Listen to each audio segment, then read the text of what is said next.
మాజీ మంత్రి రఘువీరారెడ్డి గారు ప్రస్తుతం మనకు అందుబాటులో ఉన్నారు. ఒక విధంగా చెప్పాలంటే చాలా కాలం తర్వాత మాకు దొరికారు మీడియాకి.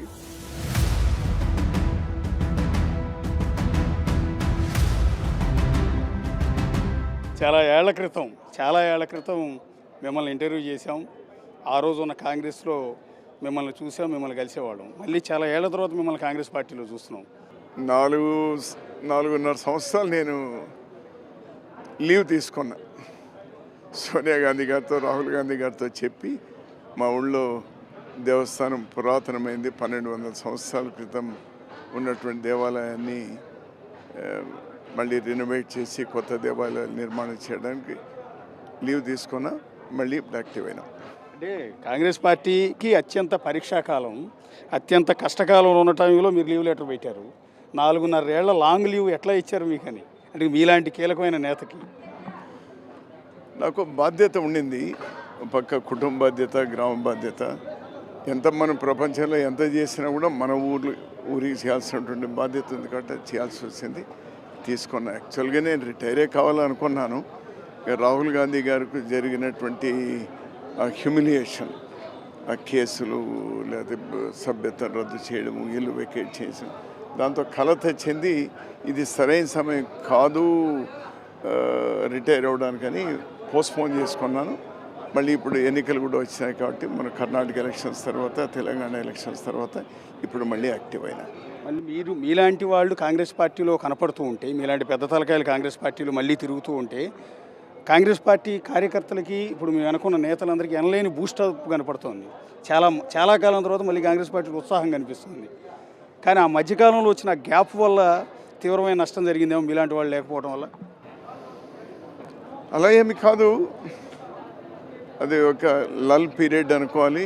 ఇప్పుడు అందరూ ఏకమై కాంగ్రెస్ పార్టీని ఎట్టు తిరిగి రాహుల్ గాంధీని ప్రధాని చేసుకోవాలి. అందులో ఆంధ్రప్రదేశ్కు జరిగినటువంటి అన్యాయం గత 10 ఏళ్ళుగా అంతా ఇంత కాదు, దాన్ని ఇప్పటికైనా రెక్టిఫై కావాలి. ఆంధ్రప్రదేశ్ పునర్నిర్మాణం చేసుకోవాలంటే ఈరోజు కాంగ్రెస్ పార్టీని గెలిపించుకోవాలి. అందరూ ఒక్కటే పనిచేయాలి. అంటే రాష్ట్ర విభజన సమయంలో మీరు ఇక్కడ కాంగ్రెస్ పార్టీలో ఉన్నారు, ప్రభుత్వంలో ఉన్నారు. అప్పుడు సో రాష్ట్రాన్ని విభజించిన తర్వాత విభజించిన తెలంగాణలో కాంగ్రెస్ పార్టీ అధికారంలోకి వచ్చింది. ఏదైతే విడిపోయిన ఆంధ్రప్రదేశ్లో కాంగ్రెస్ పార్టీ తీవ్రంగా నష్టపోయింది. దీన్ని ఎట్లా ఫుల్ఫిల్ చేయబోతున్నారు? మళ్ళీ కాంగ్రెస్ పార్టీని ఏ విధంగా, ఒక విధంగా ఆ మాట అనొచ్చో లేదో బతికించబోతున్నారు? ఆల్మోస్ట్ కాంగ్రెస్ పార్టీ ఆ విధంగా వీక్గా ఉంది అనిపించింది. మొన్న కర్ణాటక గెలిచిన తర్వాత తెలంగాణ, ఇప్పుడు తెలంగాణ తర్వాత వై నాట్ ఆంధ్రప్రదేశ్ అనేటువంటి ప్రయత్నం ప్రారంభం చేసినాం. యాక్చువల్లీ ఇక్కడ కాంగ్రెస్ పార్టీకి ఈ రోజుకి గ్రామాన క్యాడర్ ఉంది, కార్యకర్తలు ఉన్నారు. కాకపోతే వాళ్ళందరూ అప్పటి కాంగ్రెస్ సీనియర్లంతా మీలాంటి వాళ్ళు దూరం అయిపోవటం, మిగిలిన వాళ్ళందరూ వేరు పార్టీల్లోకి వెళ్ళిపోవటం, అనివార్యంగా కాంగ్రెస్ పార్టీ దెబ్బతినడంతో కార్యకర్తలంతా ఎవరి దగ్గరికి వెళ్ళాలో నడిపించే నాయకులు లేక వాళ్ళంతా వేరు పార్టీల్లోకి వెళ్ళారు. మళ్ళీ వాళ్ళందరినీ తిరిగి వెనక్కి తెచ్చుకోగలిగిన ఆ ధైర్యం ఉందా? ఇప్పుడు మల్టిపుల్ కార్నర్ ఎలక్షన్ జరుగుతుంది కాబట్టి అందులో ఇప్పుడు ప్రజలు కూడా అర్థం చేసుకున్నారు.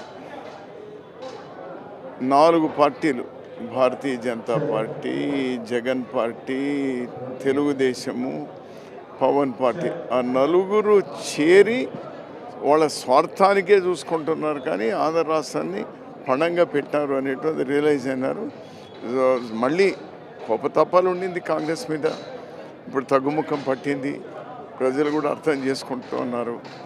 మళ్ళీ ఈ రాష్ట్రం పునర్నిర్మాణం జరగాలి అని అంటే ఇట్స్ ఓన్లీ కాంగ్రెస్ పార్టీ అని. అంటే నేనంటుంది కార్యకర్తలను తీసుకురావడంతో పాటు వేరు పార్టీల్లోకి వెళ్ళిన నాయకుల్ని, మీతో పాటు పనిచేసిన నాయకుల్ని, సీనియర్ నాయకుల్ని, వాళ్ళందరినీ ఏమైనా మళ్ళీ పార్టీలోకి ఆహ్వానించడం కానీ, వాళ్ళని తీసుకొచ్చే ప్రయత్నాలు కానీ చూస్తున్నారా అని?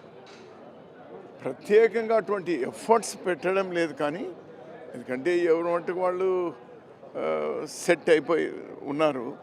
ఇప్పుడు కొత్త తరాన్ని, కొత్త యంగ్స్టర్స్ని తీసుకొని రావడమే దీర్ఘకాలికంగా కాంగ్రెస్ పార్టీకి మేలు అని నేనైతే భావిస్తాను. బేసిక్గా చాలామంది మీతో పాటు పనిచేసిన బొత్స సత్యనారాయణ కావచ్చు, పెద్దిరెడ్డి రామచంద్రారెడ్డి, ఇలాంటి కాంగ్రెస్ పార్టీలో పుట్టి కాంగ్రెస్ పార్టీలో పదవులు అనుభవించిన ఎంతోమంది ఆ తర్వాత కాంగ్రెస్ పార్టీ దెబ్బతినడంతో వేరే పార్టీలోకి వెళ్ళిపోయారు. కొంతమంది టీడీపీలోకి, కొంతమంది వైసీపీలోకి వెళ్ళారు. పదవుల్లో ఉన్నారు. ఇప్పుడు కూడా కీలకమైన పదవుల్లో ఉన్నారు.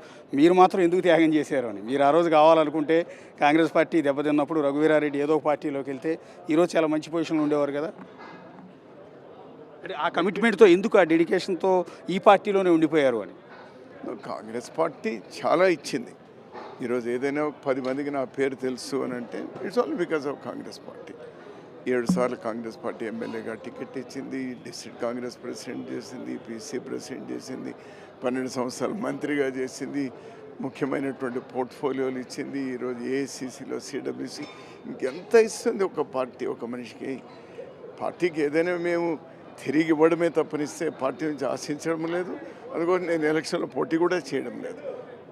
What we can give back, మాకున్నటువంటి శక్తితో ఏమి ఇవ్వగలుగుతామనే తప్పనిస్తే ఇంకోరి గురించి చెడ్డగా మాట్లాడడం కంటే మనకు చేతనైనంత కాంగ్రెస్ పార్టీకు కాంట్రిబ్యూట్ చేయడమే మంచిదని భావించి ఇట్స్ ఓన్లీ కాంగ్రెస్ పార్టీ ఈ దేశానికి కానీ రాష్ట్రానికి కానీ మేలు చేయాలంటే కాంగ్రెస్ పార్టీని. మరోసారి మోడీ గారు వచ్చినారంటే ఇప్పటికే పూర్తి విచ్ఛిన్నం చేశారు, అన్ని వ్యవస్థలను విచ్ఛిన్నం చేసినారు. ఇక మళ్ళీ ఈ దేశానికి మళ్ళీ బ్రిటిష్ కంటే ఇప్పుడు ఎట్లా తయారైపోయిందంటే ఇది బీజేపీ అంటే భారతీయ జనతా పార్టీగా కనబడడం లేదు, ఇది బ్రిటిష్ జనతా పార్టీగా కనిపిస్తూ ఉంది. దీన్ని చూస్తూ ఉంటే వాళ్ళ పోకట్లన్నీ అదే విధంగా ఉన్నాయి. ఆ రోజు బ్రిటిష్ వాళ్ళు ఉన్నప్పుడు మొత్తం తన గుప్పెట్లో పెట్టుకొని ఎట్లా నడిపినారో ఇప్పుడు అదే నడుపుతూ ఉంది.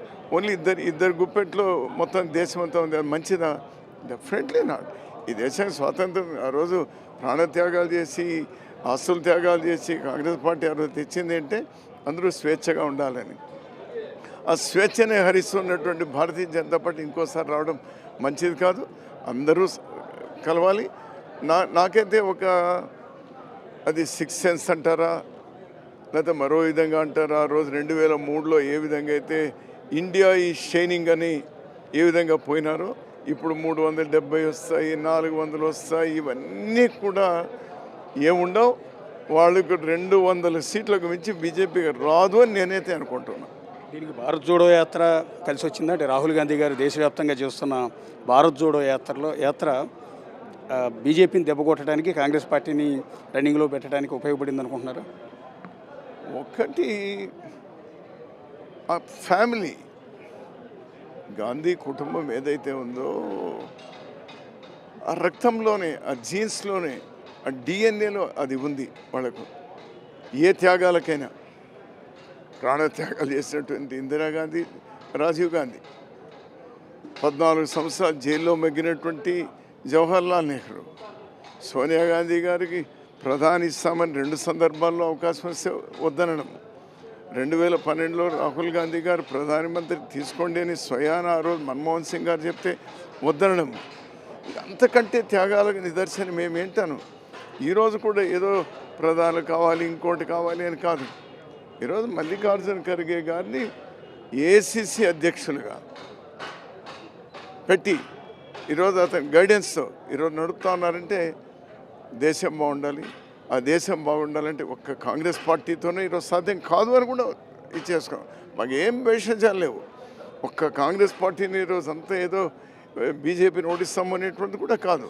అందుకోసం అందరినీ కలుపుకొని ఇండియా కూటమిలో కలుపుకొని, ఒకవేళ ఇండియా కూటమిలో ఇప్పుడు కొన్ని పార్టీలు రావచ్చు, ఎలక్షన్ల తర్వాత కొన్ని రావచ్చు.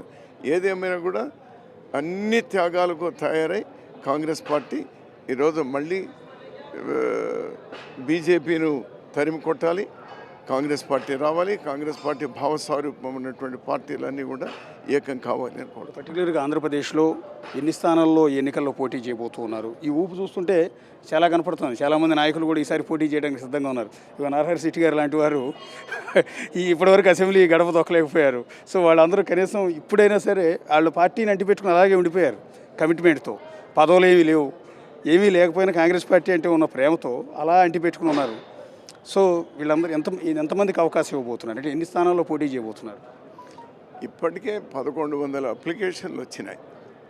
175 అసెంబ్లీలకు, 25 పార్లమెంటుకు 1100 అప్లికేషన్లు వచ్చినాయి. మేమైతే అన్నీ పోటీ చేయాలని అనుకుంటా ఉన్నాము.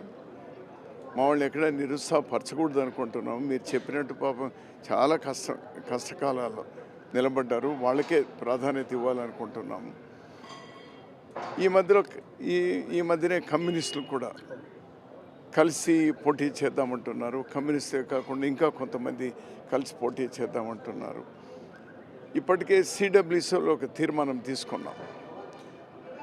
భారతీయ జనతా పార్టీకు వ్యతిరేకంగా ఉన్నటువంటి పార్టీలన్నీ కలిపి తీసుకెళ్లాలని. సో ఈరోజు సిపిఐ కానీ సిపిఎం కానీ మిగిలినటువంటి వాళ్ళతో కూడా కలిపి వెళ్ళాలనుకుంటున్నాం. అక్కడ ఉన్నటువంటి బలాబలాలను బట్టి వాళ్ళని కూడా కలిపి తీసుకెళ్లాల్సినటువంటి అవసరం ఉంది. అక్కడ ఏదైనా నియోజకవర్గాల్లో మా వాళ్ళు ఉంటే వచ్చి మేము చెప్పుకోవాల్సినటువంటి. షర్మిల గారు వచ్చిన తర్వాత పార్టీకి ఊపు వచ్చింది అనుకుంటున్నాం. బయట అయితే ప్రచారం అట్లా ఉంది. కట్ చేస్తే మీ అభిమాన నాయకుడు, మీ సహచరుడు, మీ మిత్రుడు రాజశేఖర రెడ్డి గారు అమ్మాయి బాధ్యతలు చెప్పట్టుగానే మీరు ఆమెకి సపోర్ట్గా రాష్ట్రమంతా తిరుగుతూ ఉన్నారు. అంటే దానికి దీనికి ఏమైనా కనెక్షన్ ఉందా? అలా అని కాదు, కాంగ్రెస్లోనే కొనసాగుతూ ఉన్నాం. రాజశేఖర రెడ్డి గారు అతను చనిపోక ఒక వారం ముందు సెప్టెంబర్ 2వ తేదీన వారు మరణిస్తే ఆగస్టు చివరి వారంలో మా అందరితో వాళ్ళు ప్రమాణం చేయించినారు. కాంగ్రెస్ ఆఫీస్లోనే హైదరాబాద్లో చేయించింది ఏమంటే, రాహుల్ గాంధీ గారిని ప్రధాని చేసేంత వరకు మేము నిరంతరంగా ప్రయత్నం చేస్తామని ఆ బాటలోనే కొనసాగుతా ఉన్నాము. కొద్దిగా ఆలస్యమైన రాజశేఖర రెడ్డి గారి బిడ్డ ఈరోజు మాతో చేరడం అనేటువంటి అత్యంత ఆనందదాయకమైనటువంటిది. అది డెఫినెట్గా కాంగ్రెస్ పార్టీకే కాదు, ప్రజల్లో కూడా ఒక నమ్మకాన్ని, విశ్వాసాన్ని పెంచుతుంది.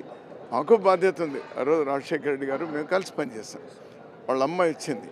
సో ఆమెతో కలిసి రాష్ట్రంలో అందరినీ పరిచయం చేయడము, విషయాలు చెప్పడం అనేటువంటి కూడా ఒక బాధ్యత. ఒక 30-40 సంవత్సరాలు కాంగ్రెస్ పార్టీలో పనిచేస్తున్నటువంటి వాళ్ళకి మా బాధ్యతగా చేస్తున్నాం. బేసిక్గా అదే రాజశేఖర రెడ్డి గారి అబ్బాయి ఇప్పుడు రాష్ట్రానికి సీఎంగా ఉన్నారు. అంటే చాలామందికి ఉన్న డౌట్, ఈవెన్ కాంగ్రెస్ పార్టీ వాళ్ళు, మిగిలిన పార్టీ వాళ్ళు, రఘువీరారెడ్డి లాంటి గొప్ప నేత, ఒక సీనియర్ నాయకుడిని ఆ పార్టీలోకి ఎందుకు తీసుకోలేదు, ఆహ్వానించలేదా, లేదా ఆహ్వానిస్తే మీరు తిరస్కరించారా? ఈ రాష్ట్రంలో ఉన్న పార్టీలే కాదు, రాష్ట్రంలో లేని పార్టీలు కూడా పాపం ప్రయత్నం చేసుకున్నారు. దాని గురించి అంటే వాళ్ళ గురించి తక్కువగా మాట్లాడడం మంచిది కాదు. కానీ థ్యాంక్స్ టు దెమ్, వాళ్ళకి నా మీద ఉన్నటువంటి దీంతో థ్యాంక్స్ టు దెమ్. బట్ నా స్థానం ఇదే. మా ఊరు ఎట్లా నీలకంఠాపురమో నా పార్టీ కాంగ్రెస్సే అందులో ఉంటుంది. ఇంకో మనకు పక్క దృష్టి లేదు. కనిపించేటువంటి ఆ పక్షి కన్ను మాత్రమే కనిపిస్తుంది, కాంగ్రెస్సే కనిపిస్తుంది.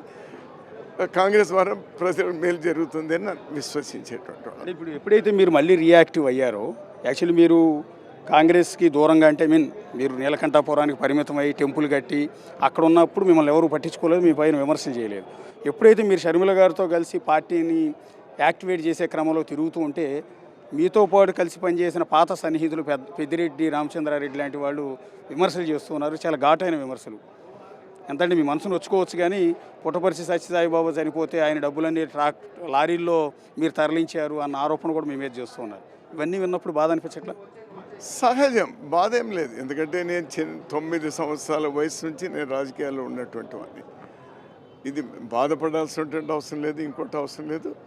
వాళ్ళ విఘ్నతకే వదిలేయాలి. ఒక్కటి సింపుల్, నేను 4.5 సంవత్సరాలు మా ఊళ్ళోనే రాజకీయాలకు దూరంగా ఉన్నాను.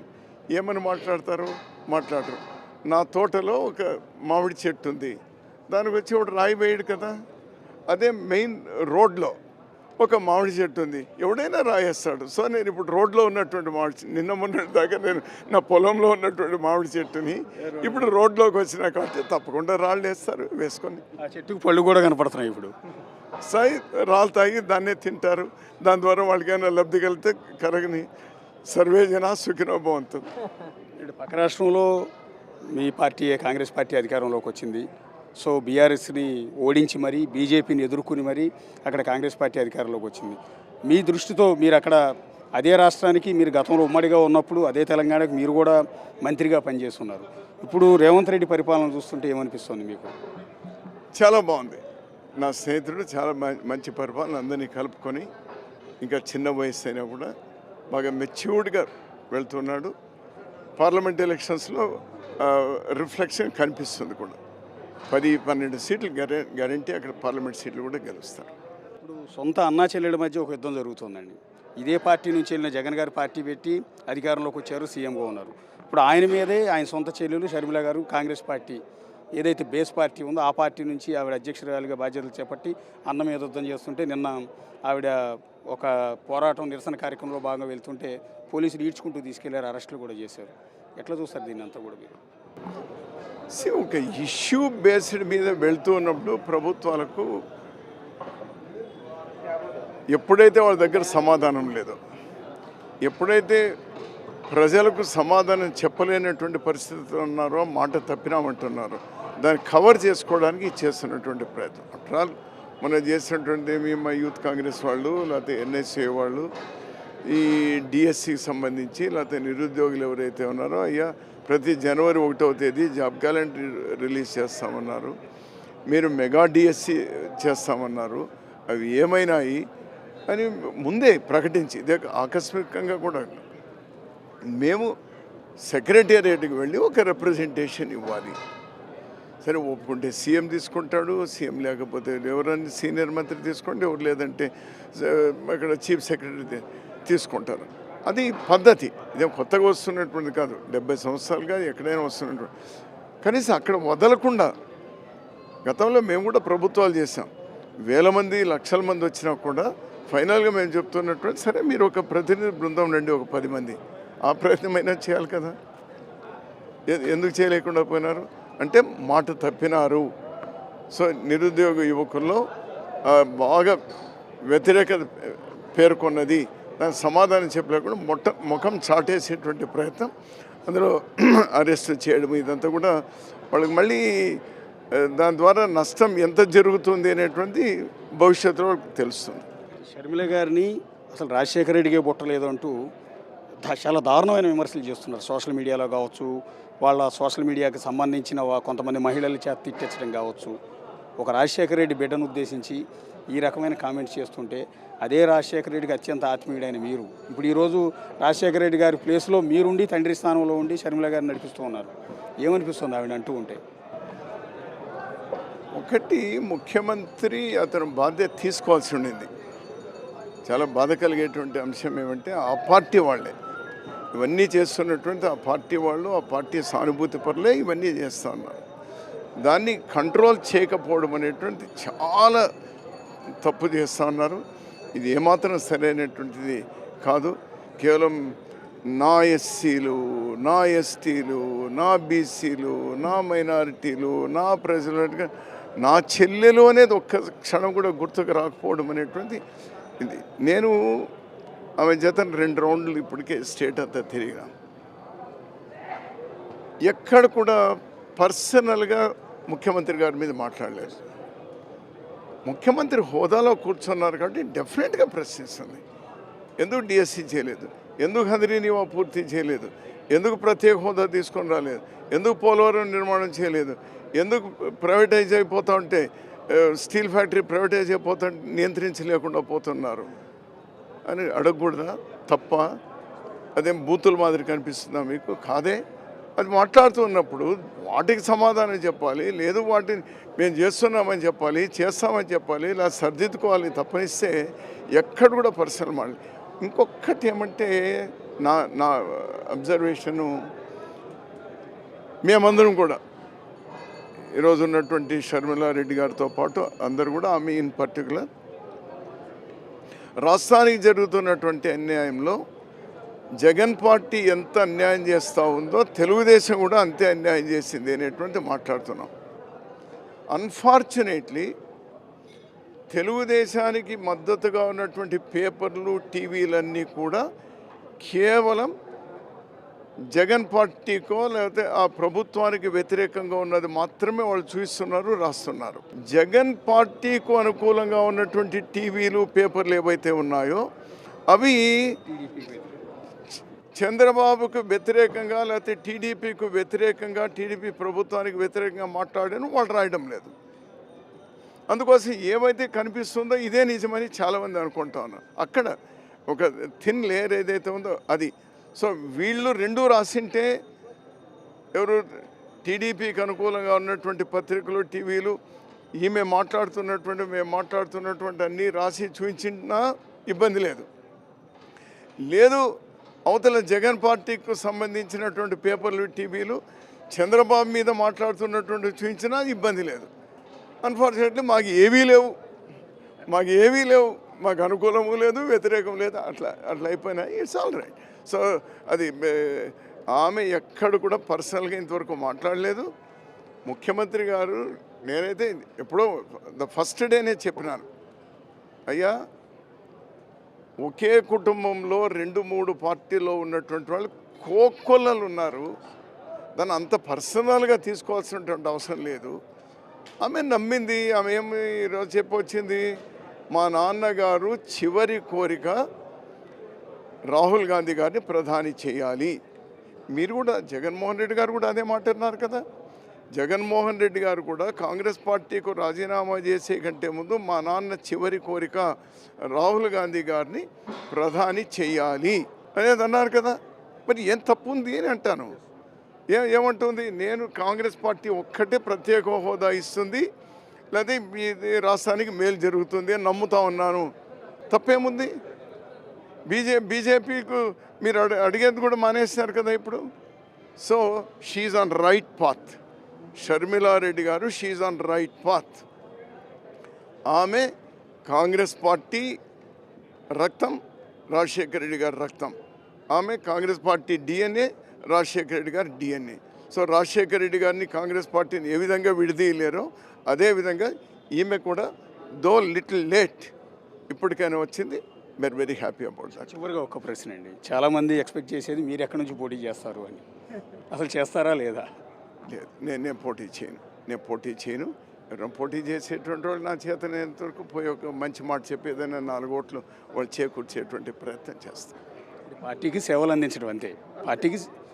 పార్టీ ఆ రోజు పార్టీ మీకు గుర్తింపు ఇచ్చింది, అదే పార్టీ కోసం ఈరోజు మీరు సర్వీస్ చేయడం అంతే. డెఫినెట్గా ఎంత చేసినా పార్టీకి నేను తక్కువే, ఎందుకంటే పార్టీ అంత గుర్తింపు ఇచ్చింది, గౌరవం ఇచ్చింది. ఇంతవరకు ఐఎమ్ గోయింగ్ ఆన్ రికార్డ్.